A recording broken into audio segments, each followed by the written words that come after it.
Over to you, Nidhi. All right. Thanks so much, Sri Lakshmi, and hello and good morning to everyone. Okay, so let me start by asking you a very quick question. How many of you would like to have some superpower? Uh, yeah, I think most of us would like to have one.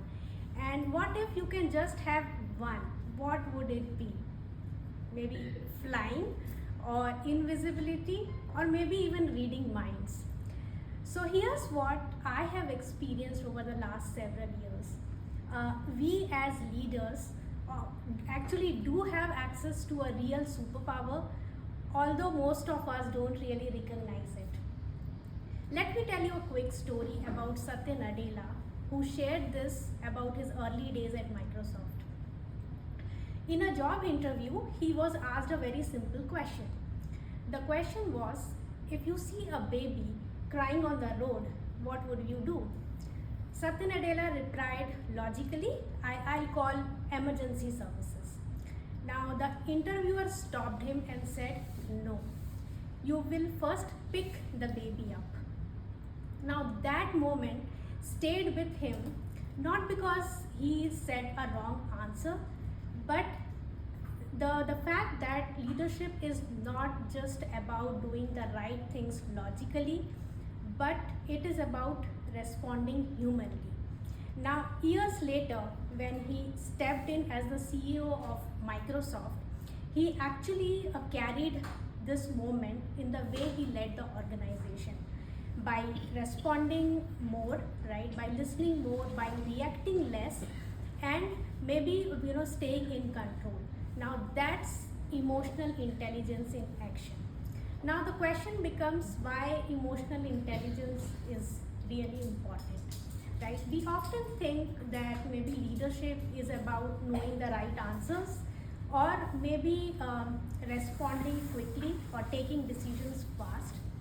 But in today's world, the leadership is not about just taking the right decisions logically, because people don't follow the leaders or their titles, but they follow how leaders made them feel.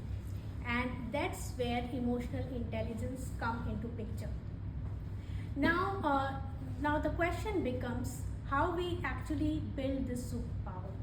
So today I'm going to tell you two practical ways through which you can build this emotional intelligence and as a superpower. The first one is quite simple yet incredibly powerful. Take pause. When you are in a critical situation, in a tense meeting, ask yourself three questions. What I am feeling right now, why I am feeling this way, and how do I want to show up as a leader.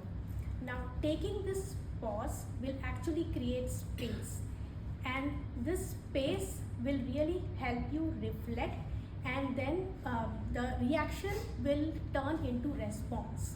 And remember, emotionally intelligent leaders do not react faster, but they respond better. Now the second way through which you can become an emotionally intelligent leader is how you listen.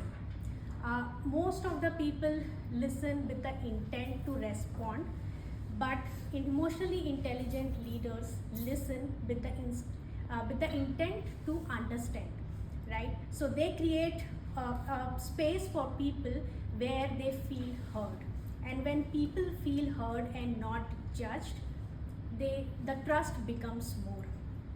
So now I would want to leave you with two thoughts, or I would like to invite you in your next tense meeting, right, or whenever you are in a pressure environment, just take a pause, feel that what do you want to show up as a leader, because in leadership the real superpower is not about authority or not about intelligence, but it's the ability to bring out the best in people.